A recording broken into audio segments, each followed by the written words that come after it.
Welcome back to the Partnernomics show. Wow. Have a great episode we just recorded with Barrett.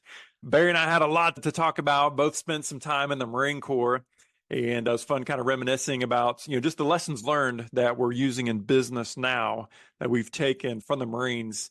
But man, we got into a lot of different things. Barry actually started his career in sales and doing sales training, and he did that before he got into EOS and working with that. But man, you're definitely going to see and hear from him his energy that he has and just his recommendations that he has and just like what has driven his success. We also talk a little bit about Ben Hardy and Dan Sullivan and some of the books that they've written and how it's impacted his thinking, just kind of this concept of 10Xing. And I'm not just looking at incremental growth, but really looking at exponential growth and leaning into that. Man, Barry really brings the energy. Really fun guy to talk to. And man, he really just gets the motivation going. So if you hadn't had your coffee yet and you need a little bit or need something to kind of help you get going to the next level, Barry will definitely bring it for you. I hope you enjoy this episode as much as I did chatting with Barry. There we go. Welcome to the Partnernomics show, where industry thought leaders discuss the hottest topics in partnerships, ecosystems, and innovation. Welcome back to another episode of the Partnernomics show. Great to be with you today. Today, we are joined by Barrett. That's right. Barry, what's going on, sir? What part of this crazy world are you in? Man, I am from Lexington, Kentucky. And so, my last name is Barrett. So you just have to grin and bear it. Well, I didn't know. Was there any relation to the Marine Corps sniper rifle, the Barrett sniper rifle? That'd be nice, man. Is that a part of your lineage? So if Barrett, the Barrett sniper rifle would be great. There's a Barrett auction that would be great. Like if I had that kind of lineage, man, I'd have had a heck of a head start, but I had a better head start than that. I love it, man. Love it. Well, Barry, I really enjoyed the opportunity to meet you. And man, I just love people that really bring the energy. And I think from the second we started chatting, man, I was on cloud 9, ready to go knock down some brick walls, man. So looking forward to having this conversation with you and, just sharing your background, kind of some of your philosophies. And, with our audience, I know that they'll get a ton out of it, just like I did from our last conversation. But if you don't mind, man, I'd like to just kind of start back with Tour de France. You'd mentioned you're from Lexington, Kentucky. Are you kind of born and raised? And I live spend your time Lexington. there? I can tell you. I'll give you my little 1-2 minute story. Ready? Let's do it. Well, I'll tell you, I was born in a single wide trailer on government cheese and food stamps. And so, I graduated high school with a 1.56 GPA. And, it's a heavy joke, but I tell people my dad fired me when I was 2. So he was gone like last week's paycheck. Don't worry about it.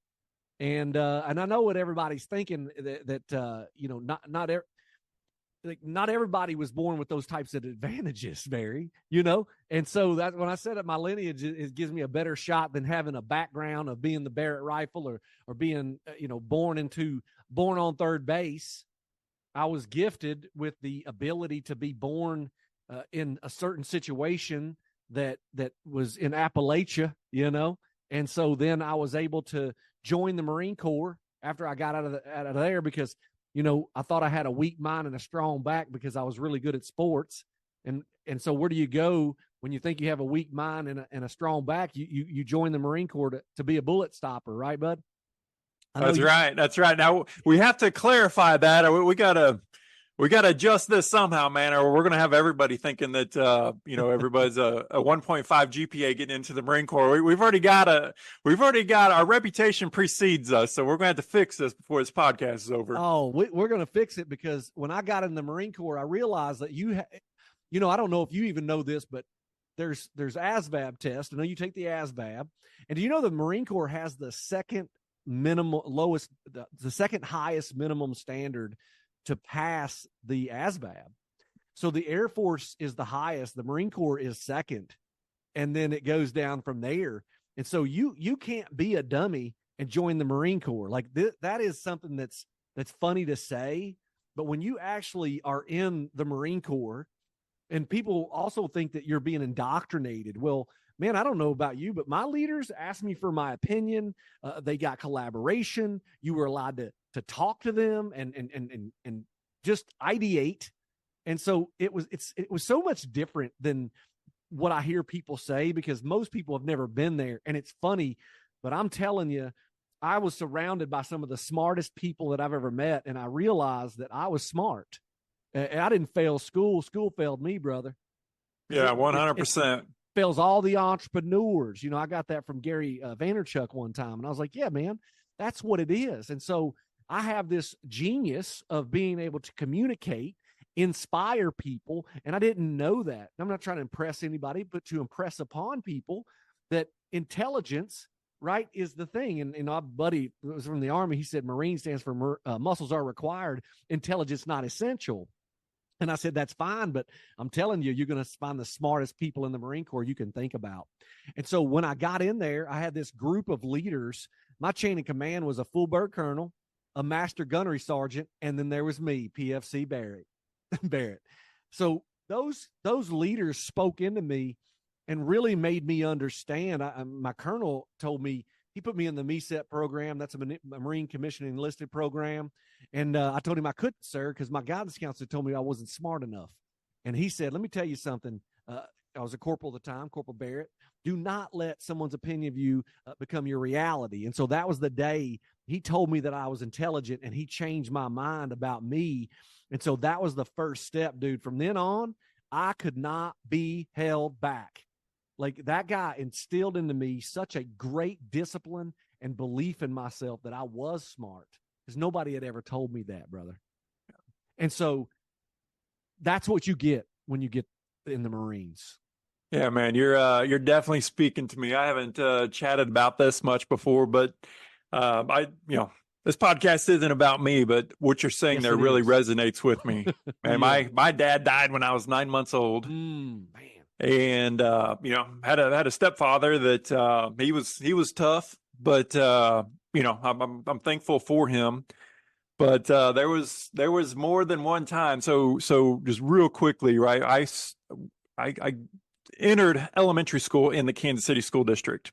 For many, many years. Kansas City School District was so bad it wasn't even accredited. I think they just barely got reaccredited.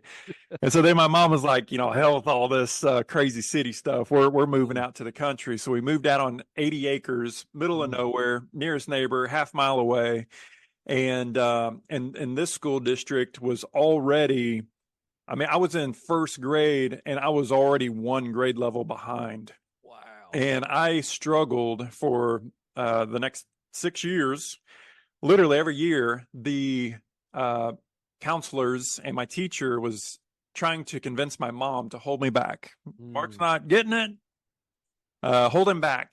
And my mom was like, nope, just keep going. Nope, just keep going. And today I have a PhD. Do you really? 15 years of college. Yeah, well, nobody's I got to quote this Mark, because this is one of the best quotes I've ever heard in my 50 years of life. And that is, I was talking to one of my buddies when I was in college, and he was actually one of my professors. I was like, damn, man, you have a PhD. That's so cool. You're so smart. And he's like, no, Mark, it doesn't mean you're smart. It means you're too dumb to know when to stop. And he is 100% right. But and a lot of that is just, but like you said, man, I know we both got this from the Marines, man. It's drive, it's determination. And if you want me to do something, just tell me I can't do it and sit back and effing watch, man. My wife says that about me. She's like, oh, Barrett, you don't want to do it. He'll do it every time. I tell people about my dreams just so they can tell me I can't do it. Amen. I just redid my 3-year picture today. You ought to see that thing. It's crazy. I'd love to. You want to chat about it? I want to hear some stuff on there, man. I think this is good stuff. This is big. We're going 10x, right? Yep. So you look at it, we're going 10x, and so we have a $2.1 million business today, and so in 3 years we're going to have a $22 million business. I love it. It's pretty that simple. Tell me I can't. You know what I mean? Like, I dare somebody tell me I can't. So we're going to 10X it. So 10X is easier than 2X. It's a really good book by Dan Sullivan. Have you read it? Yes, I have. And also I'm having a brain cramp, but Dr. Ben Hardy. That's right. Just got his new book, The Science of Scaling. I am on chapter 2 of that as well. I mean, I've been talking about great minds thinking alike. Yours is the science of partnering. Yeah. That's exactly right. I think that's cool. Like, I think I started reading Science of Scaling. I'm a Jesus man. You know, I don't push it on anybody, but I also don't hide who I am, brother. And so I know that when these things come in, the science of this and the science of that, I'm like, this is somewhere I need to be. I don't know why, but this is somewhere I need to be. Does that make sense? And so 100%. Science of Scaling. I talked to them yesterday about having them coach me. So that's cool. I think I'm talking to my wife, AKA business partner, about that. We're going to do that. So it's just the way it goes. And that's where we're at. It's always grow or die, right? That's one of our core values at EOS Worldwide is grow or die. And so that's where I'm obsessed with it. So I've really kind of dug into, Ben Hardy's philosophies, and with, like you had mentioned, 10X easier than 2X. And I really like that philosophy and mentality. I was trying to just watching his YouTube videos, going through the books and just letting those thoughts really kind of simmer, in my own brain. And as I'm thinking about where are we taking Partnernomics, over the next 1 year, 3 years, 5 years, and really going after 10X, mindset is so important, man. It's so critical. And dude, I think there was a lot of bad that was done in, kind of the COVID world and keeping people apart. And man, I'm now starting to see people kind of come out of this funk and starting to collaborate, get together, put your heads together. I think we kind of need to be rewired a little bit. You and I better do a series on this if we're going deep. You know what I mean? Yeah. Let's roll, man. Let's get it started now. I don't mind. I got all kinds I love this subject, brother. And so mindset is everything. Like, single wide trailer, government cheese, and food stamps. Let's start there. Like, I think about it. I'm like, I could put that trailer in a quarter of my basement today. I'm not trying to impress anybody. I'm not saying that I'm bragging. It's just that. But if I thought the same way, I wouldn't be here. I like rhymes. I have an affinity for rhymes. I say if it rhymes, it's true. If I didn't have my way, right, it wouldn't be okay. And so I get to think so big that it seems impossible. And so my EOS practice has 10X'd in 7 years. It's not about money. I also want to 10X my marriage. On my 3-year picture, I have a plan to 10X my marriage. I have a plan to 10X my relationships with my kids. I have a plan to 10X my faith. And I have a plan to 10X my fitness. This old 49-year-old boy, he's in the gym, son. I got a gym in my basement. You can't read about doing squats. You got to do the squats. We have a thing in there. I like to be funny, but it says that squats because nobody raps about little butts. I like that. That's a good reminder. Yeah, you didn't think that was going to come up on the podcast, but it's like, that's funny, but it's true, right? You got to be able to do, I'm 49 years old. I should be able to do 10 pull-ups at least. You know what I mean? Slow overhand, like how do you 10X that? And so it's possible to 10X everything in your life, the faith, family, fitness, and finance in your life, right? And so EOS does a part of that. It fulfills me, but I also get a chance to get on the phone with an 18-year-old kid this morning whose dad passed away this year. He was a salesperson on a leadership team that I work with. He wants to be an automotive repair technician. He's going to school in Northern Kentucky. I know a great shop in Cincinnati that he can work at while he's going to school. And I was able to make a connection. Like, I don't need anything from that except for helping change and improve people's lives. Yeah, that's awesome, man. I'm also a man of belief, and I believe that the go-giver. I mean, if you do good, you'll get good. I mean, there's just karma's real. Yeah, karma's real. Kind of energy is real, and I'm I'm firm in my Christian belief, and That's right. I believe in that as well. And like you, don't try to push it on people, but it's Man, definitely the right path for me. it, we don't care And what it that's is. the way to go. You believe what you want. We'd be friends as long as we're like-minded. You know, I didn't say the same religion, but we need to be like-minded. We need to align, because I'm not here for anything else, but to make sure that I'm. Ben Hardy, right? Who, not how, and Dan Sullivan, right? So I need the right who's in my life, and then the gap in the gain. Have you read that? Yes. Have you listened to him on Audible? I do. He interviews Dan. Yes. And you get at the end of each of those. Yes, I chapters. love it. So I have both. I do the book, and because it's study books for me.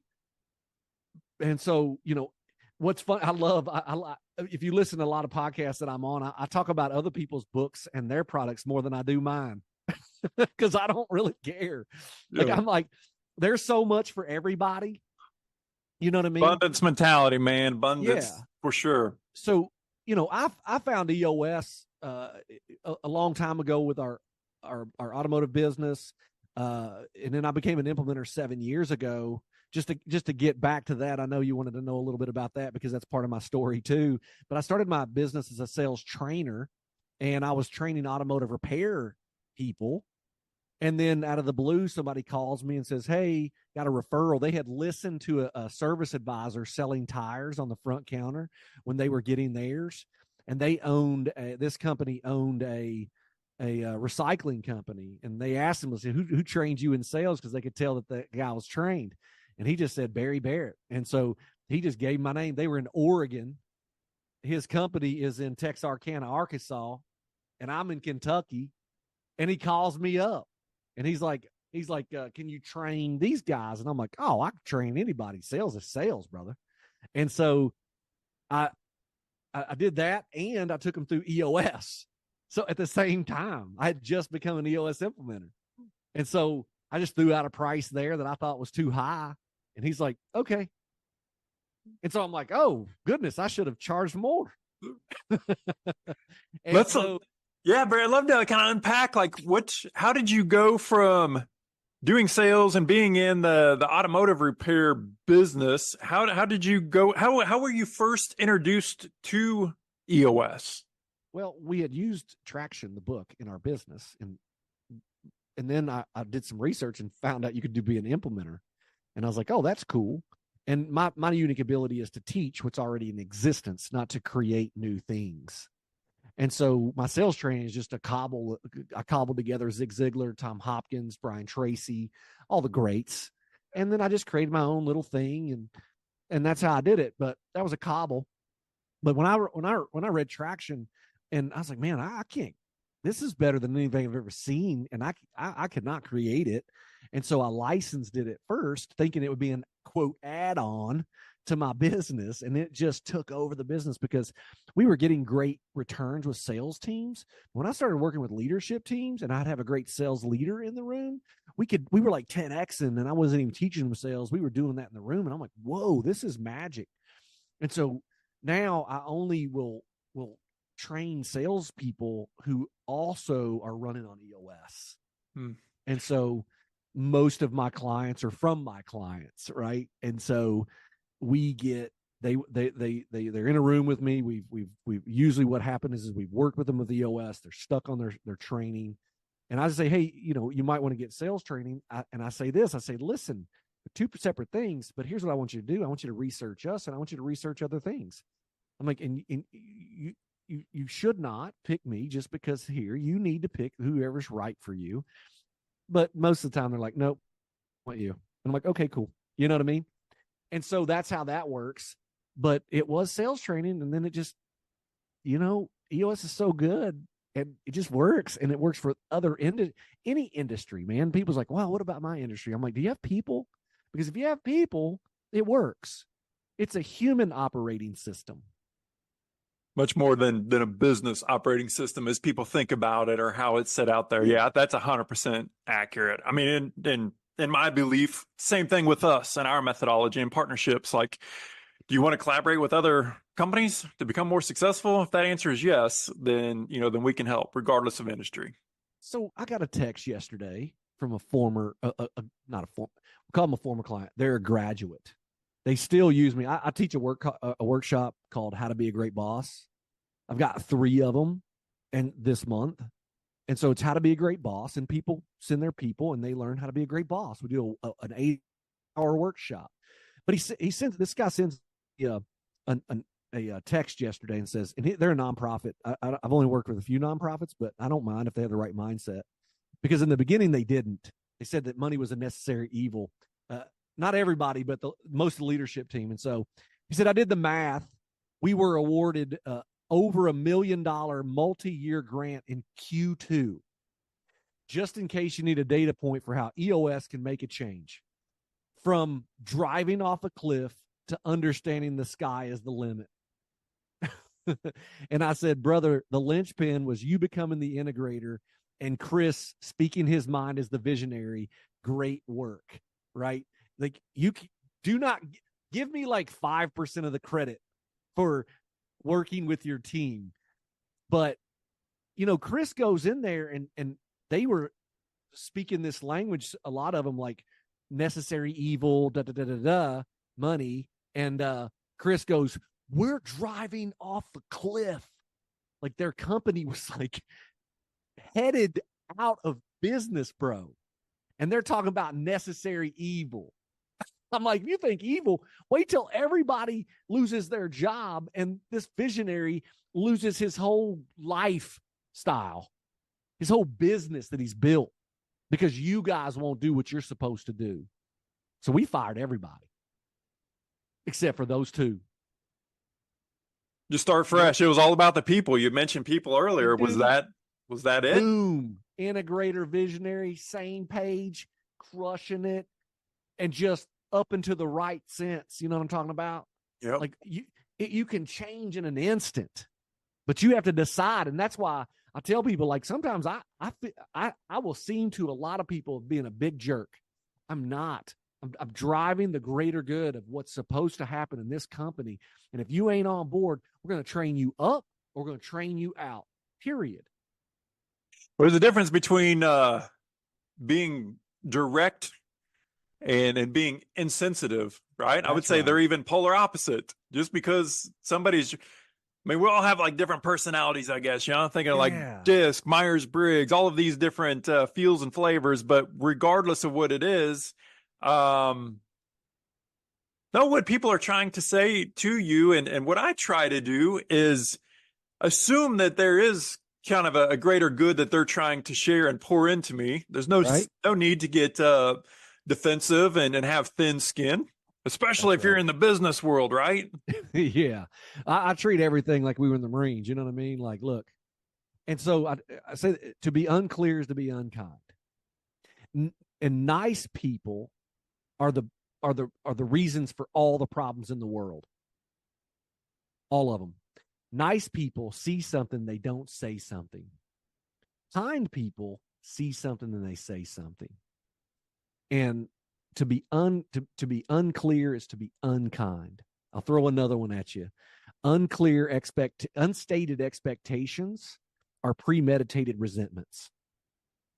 And so I just need to hear it. Confront the brutal facts, never lose hope. That's the deal.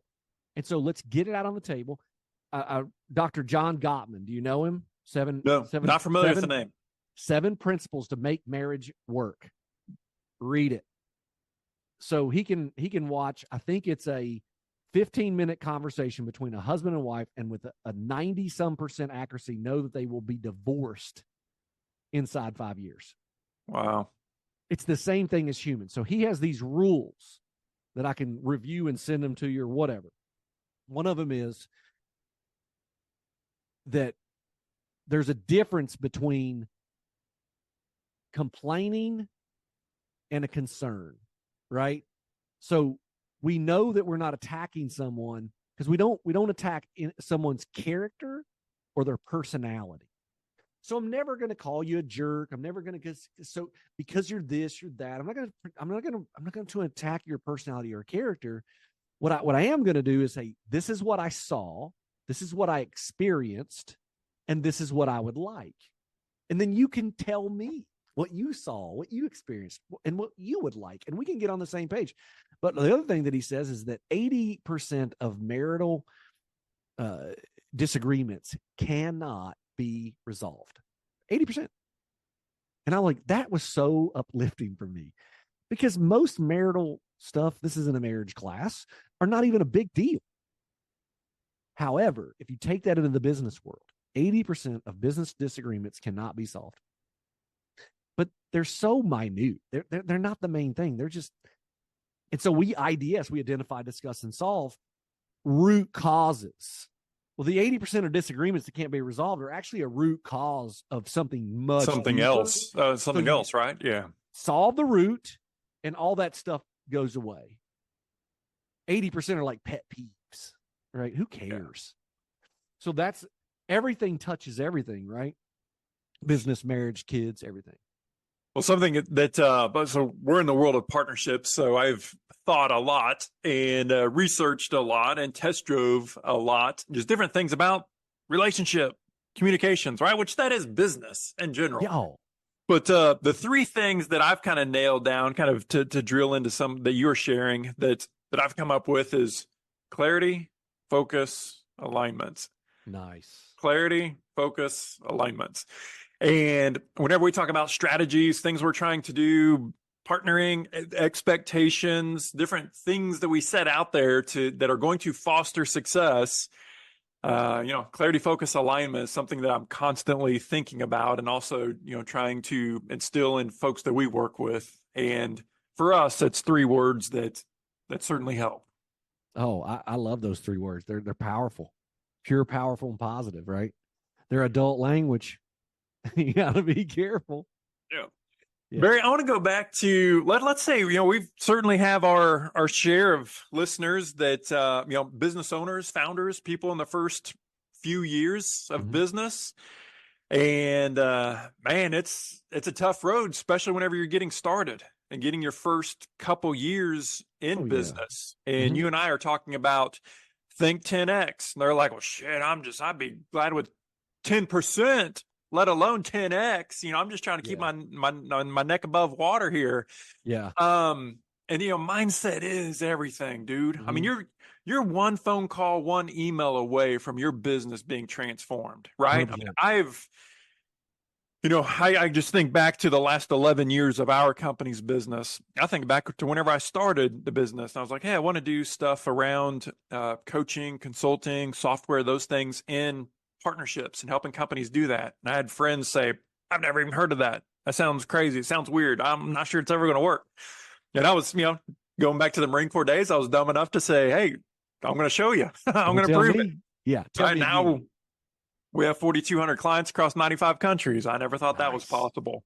But going back to the mindset and 10X and those founders and those CEOs and those business executives in their first couple years of business, what's some insights, or I guess some things that or maybe a story or something that you'd want to impress upon them?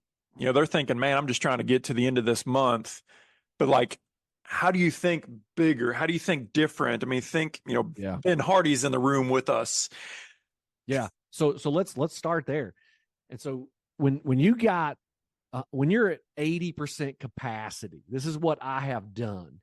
Anytime I'm at 80% capacity, and I was in strategic coach for a couple of years, Dan Sullivan, this is how he had us raise our price. You ready? Because it's all about charging more than you deserve. Like, more than you feel that you deserve, right? Yeah. You don't have time for a lot of people because you're dealing with what I call baby bird customers. Baby bird customers, there's cheap, right? And so you're worried about this, worried about that. But here's the thing: you go and you give unbelievable value. Rabbi Daniel Lapin wrote a book called "Thou Shalt Prosper" and Business Secrets from the Bible. And so, business secret number one is, God is never more pleased with you than when you are obsessively preoccupied with the needs of his other children, right? That's a good one. So I get, whether you believe or not, I don't care. If you are obsessively preoccupied with the needs of the people that you serve, but here's the thing, you can only serve a certain amount of people. What I'll tell you is this: when you're stuck at just you and maybe another couple of people in your company, you know, 3-4 person company, maybe a 2-person company, maybe it's just you, brother, sister. I'm going to tell you that you be so unbelievably valued to those people that they can't help but to pay you when you get to 80% capacity or even 50. You start charging more money. And Dan Sullivan said this. He says, listen, what are you afraid to charge? And you put that dollar amount out, right? Mine was $6,000 at the time, a day, because I was at $4,000 a day. I'm much more than that today, any of those numbers. And he said, what are you afraid to charge? And I'm like, $6,000. He said, fine, add 20% to that. And that's your new number. And I'm like, what? I was scared before, but guess what happened? I got it. And then I got it again. And then I got it again. And I'm like, well, got 5 clients. I better do it again. It is so true. Like a lot of, Dan Sullivan and Ben Hardy's books, I mean, all of those where they put together, they talk quite a bit about the value and pricing strategy and those different things. Man, it's so true. I have absolutely learned that same thing. I mean, like if you charge low, you get low.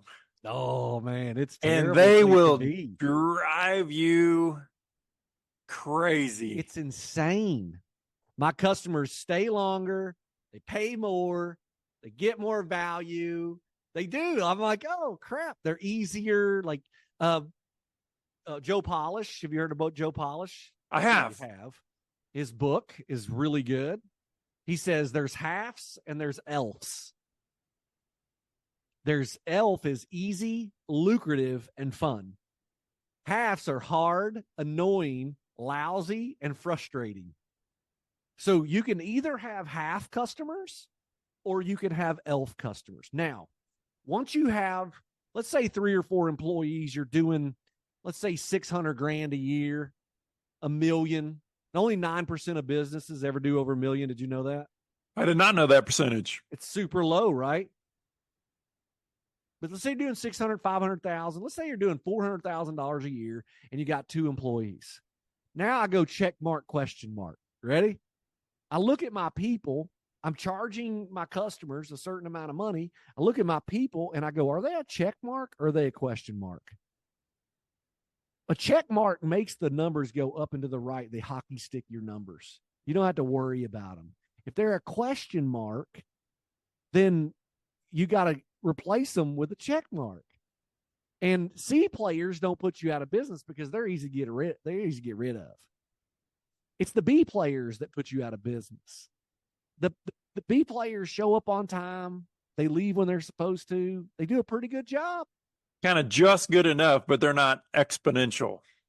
Dude, get rid of B players. Send them on. It's who they are. So stop it. If you're going to pay people, pay them more. Shoot, if you paid 20% more than the rest of the market because you were charging accordingly, you would get the best people in the market, and you would never have a problem, ever. And that's what I've seen. That's what I've done. It's just what we do. But it's so hard to get rid of a B player because they're nice and they have a family. They're cordial. You like them. You know them.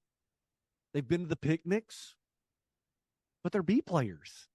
And honestly, most of them are just choosing to be a B player. Yeah, our output, our performance, what we put in, it's a choice. Dude, it is 100% a choice. Nothing. Like all we did is make a choice to be something and surrounded ourselves with people who are something, and they taught us. Dan Gilly, nobody here has heard of him. He's my mentor. He's the first person who really gave me my shot. He was on my podcast, Business with Purpose. Like if you ever want to check it out. And Dan Gilly he changed my whole mindset. He's not going to brag on himself. He's super quiet. Like he's the best. He's the opposite of me. But that's why we work together so well. But I would yell at that guy. Not mean, like, but I was like, I can't. and I would yell at him about people that were frustrating me. And he would pause, and I'd be done, and he'd go, are you done? I go, yeah. And he's like, okay, so let's move on. And I'd be like, I can't believe he's not mad at me. Why won't he respond to me? You know what I mean? I was wanting him to be mad at me for being mad, and he just never was.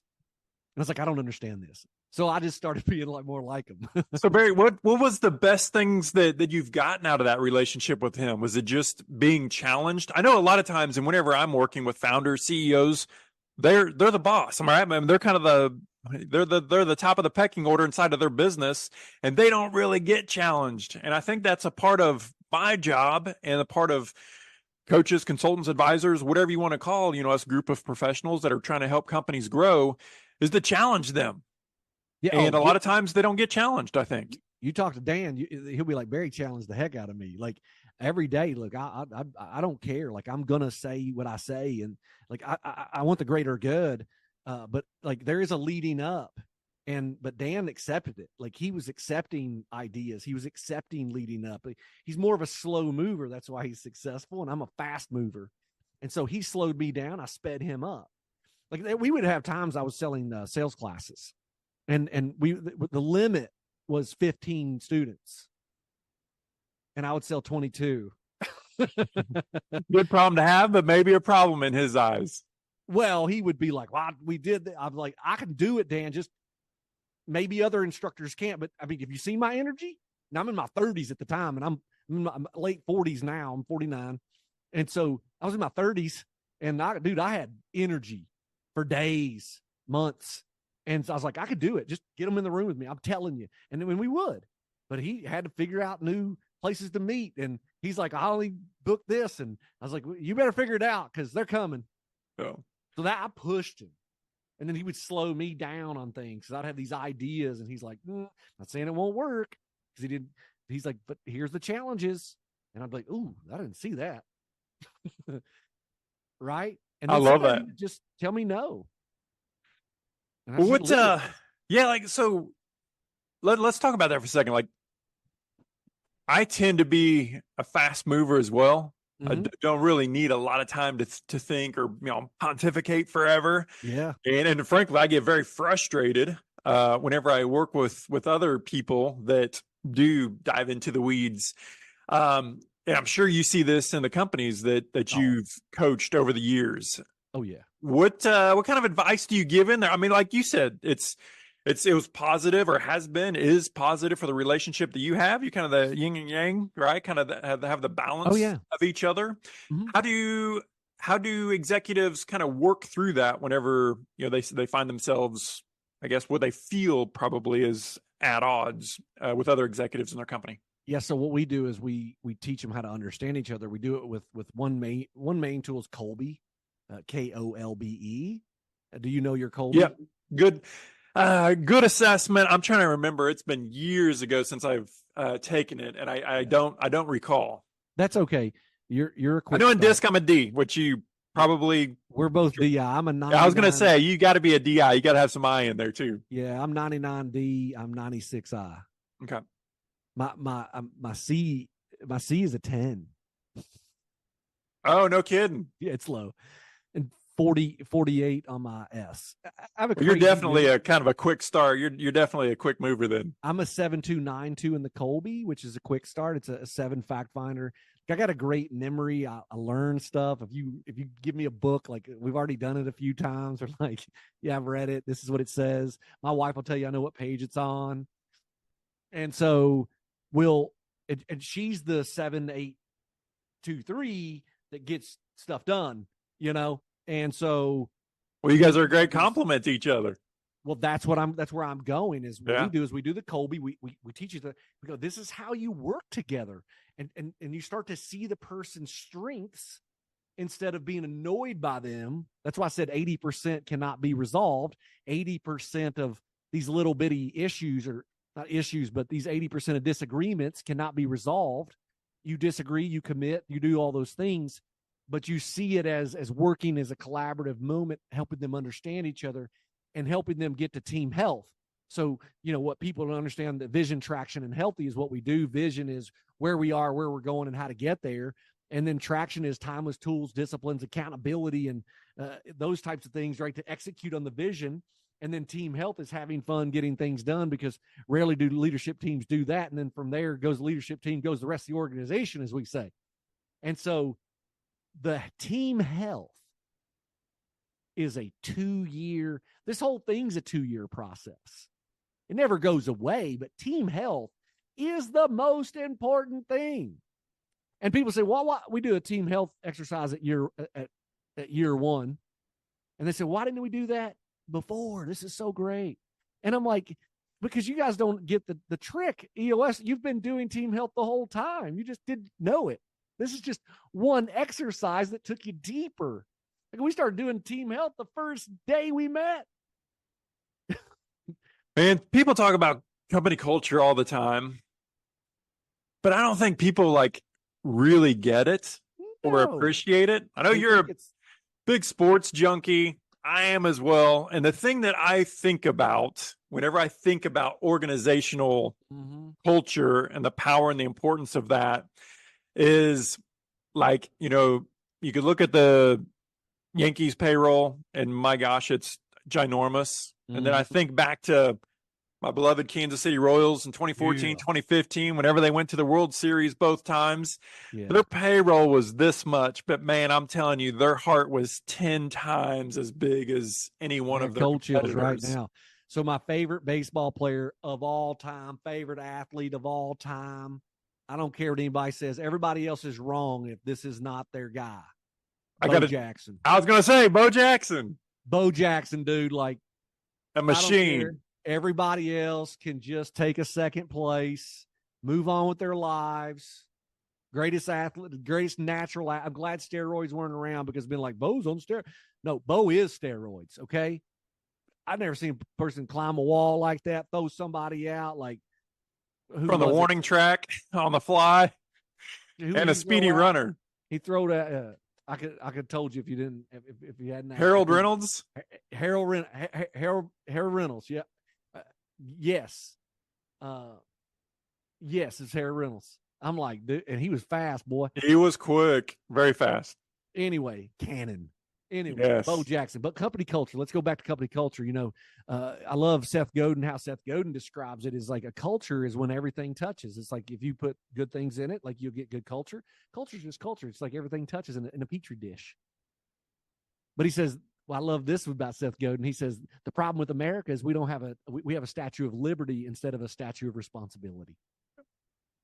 So that's a culture. And so when I look at our responsibility, now we're really using adult language. Your ability to respond to your abilities is my definition of it. Well, we just talked about abilities as far as Patrick Lencioni's got a book, a couple of great books, a few great books, right? One of them is The Ideal Team Player. And if you want to listen to it's a really good book about core values. His is Humble, Hungry, and Smart.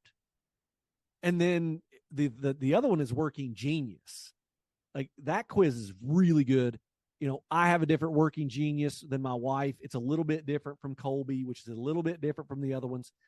And so you really got to get a culture of we are there to disagree without being disagreeable. And we're fighting for the greater good. And at EOS, we give you the vision traction organizer. And the greater good is every single word of the VTO. So once we have the vision traction organizer set, you now have the greater good of the organization, and the owner of the business can't come in and just change it anytime they want. Yeah, man, I'm a huge Lencioni fan. I thought, well, all of his books are great, I think. But it's The Advantage, and then The 5 Dysfunctions of a Team, I think, was the fable version of that. But one thing that he says, man, I think this is gold, is disagree but commit, or disagree and commit. It doesn't mean that you're not going to get 100% of people 100% on board and be agreeable, right? To your point, 80% of the time you're not going to, you will have disagreements, but it doesn't mean you don't commit. And it's to the greater good. It's not you. It's not your ego. It's what is the business trying to do? What's the greater good? Going back to the sports team. Is this about me and my individual stats, or is this about trying to win a championship? Can I clean up some language for you? Please. Yeah. You say try a lot. Mm. And look, I believe that triers are liars. There's 4 levels of commitment. I'll try is the lowest level of commitment. It usually means you're doing it for somebody else and you're not going to do it. Then there's I want to. It's better because at least you want to do it and it's not for somebody else, but you're still not going to do it. Level 3 commitment is I will do blank unless and until ... You know, my dad said, I will be a great dad unless and until it gets hard. And he was gone by the time I was 2. And then that's so heavy. But that's why I'm a really great dad today. Like my son's, he'll be 21 in October. He got a 17-year-old daughter, been married for 22 years, 10X in that life, right? Well, I'm level 4 committed. Level 4 is I will do whatever it takes. And so instead of try, you just say, we're going to. The VTO is the greater good. We're going to achieve this. We're moving toward this. This is already written. It has already come to pass. Getting real deep with see it and own it, right? Yeah. Too many times whenever I'm chatting with folks, I think of kind of that Midwestern, be really nice and soft sort of attitude, but I need to go back to the Marine Corps days. But man, I'm from the dirty South. It's like, look, bro, like I get it. I don't I don't sorta, nothing of that. Like ambiguous language destroys you, right? It's nice, but it's not kind. So ambiguity, what is that? It's like kind of, sort of, like, man, I had somebody try to call me up. I say call up versus out. Calling someone out is usually ego driven. It's your expectation, not theirs. Calling someone up is they have entered into an agreement with you and you are calling them up to what they said that they would do. I said, can I clean up some language? And you gave me permission. You tried some Jedi sales language on me. Oh, that's who I am, brother. I'm learning it. Now, every time in my life, I just wrote down the word try and circled it. Now, every time, whenever I say the word try for the next rest of my life, I'm going to be thinking of Barry. In our relationship, can I hold you to that? 100%. See, that's how you get a commitment. Now I can hold you committed. So now I'm calling you up, not out. Calling you out. It's like, no, I didn't commit to that. Well, and then I'm trying to make you not say it. And I'm like, well, there's three types of agreements. There's an inner agreement, there's a social agreement, and there's a personal agreement. You and I just made a personal agreement, which is an agreement that I have made with someone and we both agree on it. An inner agreement is making an agreement for someone else that they did not agree with. No ownership. And then a social agreement is like the speed limit's 70, we can go 79 and we're fine. It rhymes. And so what we're looking for is level 4 committed on agreements, but you can't level 4 commit on everything. You have to choose wisely the few things that you can commit to. I'll do whatever it takes. And so that's just facilitation. And that's how I facilitate in a room. It's like, and I will cut you off, and I'll do it this way. I'll say, hey, I mean to cut you off. Not, I don't mean to cut you off. That's crazy. Yeah, you did. You just did. You meant to. So why lie to me about it? Yeah, call it what it is. So when I first start facilitating, I say, hey, listen, I'm going to cut you off in this room. Can we enter into agreement that you will allow it? Sometimes I will be wrong and we'll into agreement that you can say, no, Barry, this needs to be said, and I will listen. And so this is how the agreement is set. And so when I cut you off, I say, hey, I mean to cut you off. Let's talk about, so what if you were on a leadership team and you guys entered into that agreement?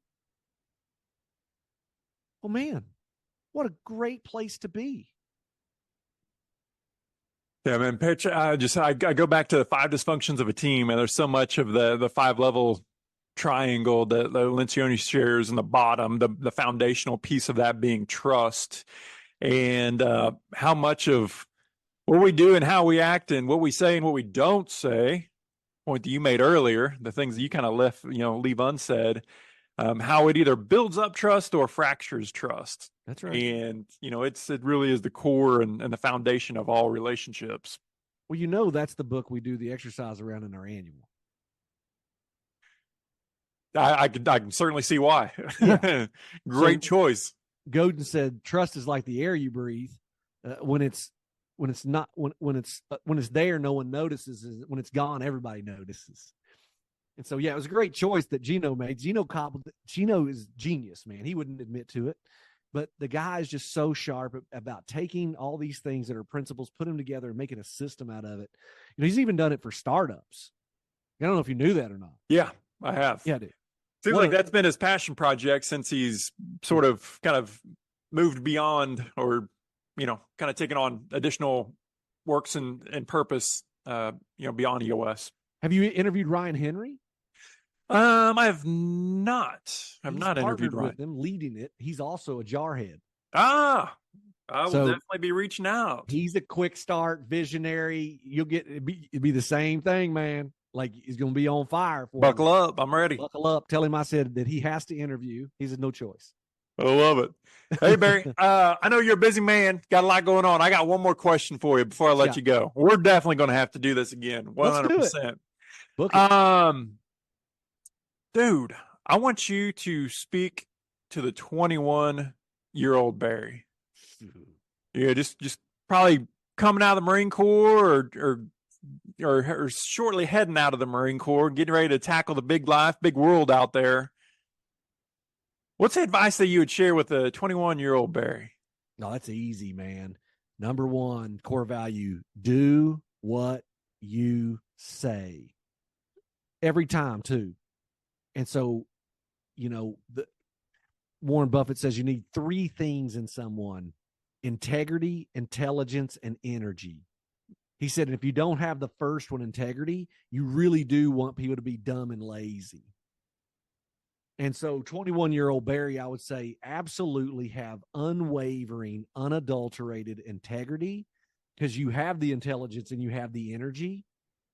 It's the promises that you break that will hold you back, because you're going to learn at about 38 years old.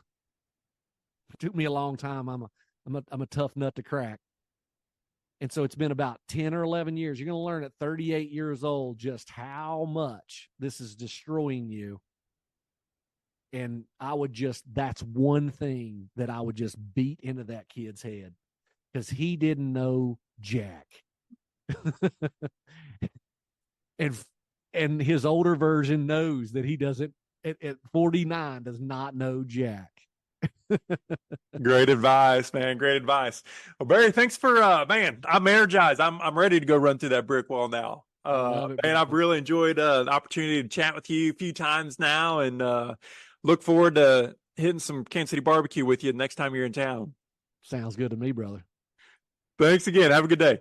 Thanks for joining us for this week's episode of the Partnernomics Show. Don't forget to subscribe to get the newest episodes at thepartnernomicsshow.com.